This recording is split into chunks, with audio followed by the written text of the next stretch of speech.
राधे राधे। जय श्री कृष्ण। आप सभी भक्तों का स्वागत है आपके अपने चैनल राधे कृष्ण भक्ति पाथ 8888 में। अगर आप भी श्री कृष्ण के भक्त हैं और श्रीमद् भगवद गीता का ज्ञान अपने जीवन में उतारना चाहते हैं तो वीडियो को अंत तक जरूर सुनिए। और अगर आपको हमारी यह भक्ति और गीता की कथा पसंद आती है तो वीडियो को लाइक जरूर करें, चैनल को सब्सक्राइब करें और कमेंट में प्रेम से लिखें राधे राधे। आपका एक लाइक और एक कमेंट हमें ऐसी ही भक्ति और ज्ञान से भरी वीडियो बनाने के लिए प्रेरणा देता है। अब जरा सोचिए, जब जीवन में चारों तरफ परेशानियां हों, मेहनत के बाद भी सफलता न मिल रही हो, मन बार बार टूट रहा हो और समझ न आए कि आगे क्या करना है, तब हमें अपनी शक्ति कहां से मिलेगी? श्रीमद् भगवद गीता हमें बताती है कि जिस परम शक्ति ने इस पूरे ब्रह्मांड को संभाल रखा है, वही दिव्य शक्ति हमारे हृदय में भी मौजूद है। आज हम सुनेंगे भगवान श्री कृष्ण और अर्जुन के बीच हुआ ऐसा दिव्य संवाद जो हमें अपने जीवन की हर कठिन परिस्थिति में आगे बढ़ने की प्रेरणा देता है। यह है श्रीमद् भगवद गीता का अध्याय 10 विभूति योग। तो आइए मन को शांत करें, श्री कृष्ण का स्मरण करें और शुरू करते हैं भगवान की उन अद्भुत विभूतियों की कथा। जय श्री कृष्ण। राधे राधे। श्रीमद् भगवद गीता अध्याय 10 विभूति योग। आरंभ। कुरुक्षेत्र का विशाल मैदान युद्ध के लिए तैयार था। एक ओर पांडवों की सेना थी और दूसरी ओर कौरवों की विशाल सेना। चारों ओर योद्धाओं के रथ खड़े थे, हाथों में अस्त्र शस्त्र थे और युद्ध के शंख बजने को तैयार थे। लेकिन उस विशाल युद्ध भूमि के बीच अर्जुन के मन में अब एक अलग ही जिज्ञासा जन्म ले चुकी थी। भगवान श्री कृष्ण ने उन्हें कर्म, ज्ञान और भक्ति का मार्ग समझाया था। अर्जुन धीरे धीरे भगवान के वास्तविक स्वरूप को समझने लगे थे, लेकिन उनके मन में एक प्रश्न अभी भी था। हे प्रभु, आप इस संसार में कहाँ और किस किस रूप में विद्यमान हैं? मैं आपको पहचानूं कैसे? अर्जुन ने हाथ जोड़कर श्री कृष्ण की ओर देखा। हे माधव, मैं आपकी महिमा सुनना चाहता हूं। आप अपनी उन दिव्य विभूतियों का वर्णन कीजिए जिनके द्वारा मैं आपको इस संसार में पहचान सकूं। श्री कृष्ण मुस्कुराए और फिर उन्होंने अर्जुन से कहा। भगवान का प्रेमपूर्ण उत्तर। हे अर्जुन, तुम मेरे प्रिय हो, इसलिए मैं तुम्हारे कल्याण के लिए अपनी दिव्य विभूतियों को फिर से बताता हूं।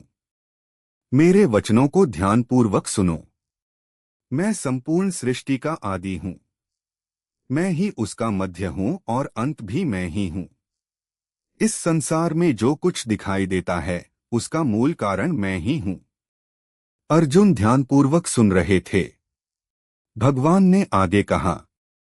हे अर्जुन, देवताओं में मैं इंद्र हूं, प्रकाशों में मैं तेजस्वी सूर्य हूं, नक्षत्रों में मैं चंद्रमा हूं।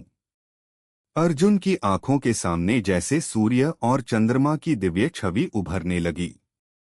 भगवान बोले, वेदों में मैं सामवेद हूं, देवताओं में मैं इंद्र हूं, इंद्रियों में मैं मन हूं और समस्त जीवों में मैं चेतना हूं। अर्जुन समझने लगे कि भगवान केवल किसी एक स्थान पर सीमित नहीं हैं, वे तो हर जगह मौजूद हैं। प्रकृति में भगवान की उपस्थिति। श्री कृष्ण ने कहा, पर्वतों में मैं मेरु हूं और स्थिर पर्वतों में हिमालय हूं। वृक्षों में मैं पीपल हूं, नदियों में मैं गंगा हूं, घोड़ों में मैं उच्चैःश्रवा हूं, हाथियों में मैं ऐरावत हूं, पशुओं में मैं सिंह हूं, पक्षियों में मैं गरुड़ हूं। अर्जुन आश्चर्य से भगवान की बातें सुन रहे थे। उन्हें अब संसार की प्रत्येक महान वस्तु में भगवान की झलक दिखाई देने लगी। जो सूर्य आकाश को प्रकाशित करता है, उसमें भगवान का तेज है। जो चंद्रमा रात को शीतलता देता है, उसमें भी भगवान की शक्ति है। जो पर्वत अडिग खड़ा रहता है, उसकी स्थिरता में भी भगवान है। जो नदी निरंतर बहती रहती है, उसकी गति में भी भगवान है। भगवान की अनंत विभूतियां। अर्जुन ने पूछा, हे प्रभु, आपकी विभूतियों का अंत कहाँ तक है? श्री कृष्ण बोले, हे अर्जुन, मेरी विभूतियों का कोई अंत नहीं है। इस संसार में जो भी वस्तु महान, तेजस्वी, सुंदर, शक्तिशाली और अद्भुत दिखाई देती है, उसे मेरी ही दिव्य शक्ति का अंश समझो। यह सुनकर अर्जुन का हृदय श्रद्धा से भर गया। उन्हें महसूस हुआ कि जिस भगवान को वह अपने सामने सारथी के रूप में देख रहे हैं, वही भगवान पूरे ब्रह्मांड में व्याप्त हैं। भगवान का सबसे बड़ा रहस्य। फिर श्री कृष्ण ने अर्जुन को एक अत्यंत गहरा रहस्य बताया। हे अर्जुन, मैं सभी प्राणियों के हृदय में स्थित आत्मा हूँ। मैं ही सभी प्राणियों का आरंभ हूँ। मैं ही उनका मध्य हूँ और मैं ही उनका अंत हूँ। अर्जुन शांत होकर श्री कृष्ण की ओर देखने लगे। अब उनके मन में भगवान के प्रति श्रद्धा और भी गहरी हो चुकी थी। उन्होंने समझ लिया, भगवान को केवल मंदिर में खोजने की आवश्यकता नहीं है। भगवान तो हमारे भीतर भी हैं, प्रकृति में भी हैं, सूर्य में भी हैं, चंद्रमा में भी हैं, जल में भी हैं, पर्वतों में भी हैं। हर जीव में उनकी शक्ति विद्यमान है। अर्जुन की जिज्ञासा और बढ़ती है। अर्जुन बोले, हे जनार्दन, आपकी महिमा सुनकर मेरा मन तृप्त नहीं हो रहा। मैं आपकी विभूतियों को और विस्तार से सुनना चाहता हूं। भगवान श्री कृष्ण ने कहा, हे पार्थ, मेरी विभूतियां अनंत हैं। मैं तुम्हें केवल कुछ प्रमुख विभूतियां बता रहा हूं। फिर भगवान ने कहा, मैं शब्दों में ओम हूं, यज्ञों में जपयज्ञ हूं, स्थिर रहने वालों में हिमालय हूं, योद्धाओं में राम हूं, जलाशयों में समुद्र हूं, अक्षरों में मैं हूं, समासों में द्वंद्व हूं, काल में मैं समय हूं, जीतने वालों में विजय हूं, तेजस्वियों में तेज हूं, धैर्यवानों में धैर्य हूं, ज्ञानियों में ज्ञान हूं। अर्जुन को अब अनुभव होने लगा कि भगवान को समझना केवल एक रूप को समझना नहीं है। भगवान तो असंख्य रूपों में संसार में प्रकट हैं। श्री कृष्ण का विराट संदेश। भगवान ने कहा, हे अर्जुन, जो भी वस्तु इस संसार में श्रेष्ठ है, जो भी शक्ति महान है, जो भी सुंदरता मन को आकर्षित करती है, जो भी तेज तुम्हें चकित करता है, समझ लेना कि वह मेरी ही शक्ति का एक अंश है। फिर श्री कृष्ण ने कहा, लेकिन हे अर्जुन, मेरी विभूतियों का वर्णन करते करते मेरा कोई अंत नहीं है। तुम इतना समझ लो कि इस पूरे संसार को धारण करने वाली मेरी दिव्य शक्ति का केवल एक छोटा सा अंश ही यह संपूर्ण जगत है। अर्जुन स्तब्ध रह गए। जिस संसार को वे इतना विशाल समझते थे, भगवान के लिए वह उनकी अनंत शक्ति का केवल एक छोटा सा अंश था। अर्जुन के मन में परिवर्तन। अर्जुन का मन अब पहले जैसा नहीं था। पहले वह युद्ध, अपने संबंधों और अपने कर्तव्य को लेकर भ्रमित थे।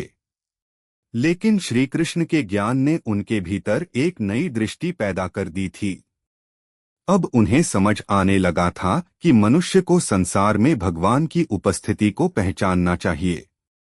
जब सूर्य उगे तो भगवान के तेज को याद करो। जब चंद्रमा की शीतल रोशनी देखो तो भगवान की करुणा को याद करो। जब किसी पर्वत को देखो तो भगवान की स्थिरता को याद करो। जब किसी महान व्यक्ति को देखो तो उसमें भगवान की शक्ति को पहचानो। और जब अपने भीतर प्रेम, ज्ञान, साहस और करुणा अनुभव करो तो समझो कि यह भी उसी परम शक्ति की देन है। अध्याय 10 का गहरा संदेश। अध्याय 10 हमें यह सिखाता है कि भगवान को केवल एक स्थान या एक मूर्ति तक सीमित नहीं समझना चाहिए। भगवान की शक्ति पूरे संसार में व्याप्त है। जो कुछ भी श्रेष्ठ है वह भगवान की विभूति है। जो कुछ भी सुंदर है वह भगवान की झलक है। जो कुछ भी शक्तिशाली है उसमें भगवान की शक्ति का अंश है। और सबसे महत्वपूर्ण, भगवान हमारे हृदय में भी स्थित हैं। इसलिए हमें दूसरों में भी भगवान की झलक देखनी चाहिए। कहानी का समापन। कुरुक्षेत्र के मैदान में श्री कृष्ण अर्जुन के सारथी बने हुए थे, लेकिन अब अर्जुन की दृष्टि बदल चुकी थी। उन्हें समझ आ गया था कि उनके सामने खड़े श्री कृष्ण केवल उनके मित्र और सारथी नहीं हैं। वे उस परम शक्ति के स्वरूप हैं जिससे यह संपूर्ण सृष्टि संचालित हो रही है। अर्जुन ने हाथ जोड़कर श्री कृष्ण को प्रणाम किया। उनके मन में अब भय से अधिक श्रद्धा थी, भ्रम से अधिक विश्वास था और चिंता से अधिक भक्ति थी। श्री कृष्ण ने अर्जुन को बताया, जो कुछ भी संसार में दिव्य, सुंदर, शक्तिशाली और महान दिखाई देता है उसे मेरी ही विभूति समझो। यही है श्रीमद् भगवद गीता के 10वें अध्याय विभूति योग का सार। संदेश। भगवान को पाने के लिए केवल दूर मत खोजो। प्रकृति की सुंदरता में उन्हें देखो, सूर्य के प्रकाश में उन्हें देखो, नदी की धारा में उन्हें देखो और सबसे बढ़कर अपने हृदय में उन्हें महसूस करो। जय श्री कृष्ण। राधे राधे। अपन संदेश। तो भक्तों, आपने सुना श्रीमद् भगवद गीता के 10वें अध्याय विभूति योग का यह दिव्य ज्ञान। भगवान श्री कृष्ण हमें यही संदेश देते हैं कि संसार में जो कुछ भी सुंदर, तेजस्वी, महान और शक्तिशाली है उसमें हमें भगवान की दिव्य शक्ति की झलक देखनी चाहिए। अगर आपको यह गीता की कथा और श्री कृष्ण का ज्ञान पसंद आया हो तो हमारे चैनल राधे कृष्ण भक्ति पाथ 8888 को जरूर सब्सक्राइब करें। वीडियो को लाइक करें और कमेंट में प्रेम से लिखें, जय श्री कृष्ण। राधे राधे। आपका एक लाइक, एक कमेंट और एक सब्सक्राइब हमारे लिए बहुत बड़ी प्रेरणा है। ऐसी ही श्रीमद् भगवद गीता की कथाएं, श्री कृष्ण का ज्ञान और भक्ति से जुड़ी वीडियो देखने के लिए जुड़े रहिए। राधे कृष्ण भक्ति पाथ 8888। जय श्री कृष्ण। राधे राधे।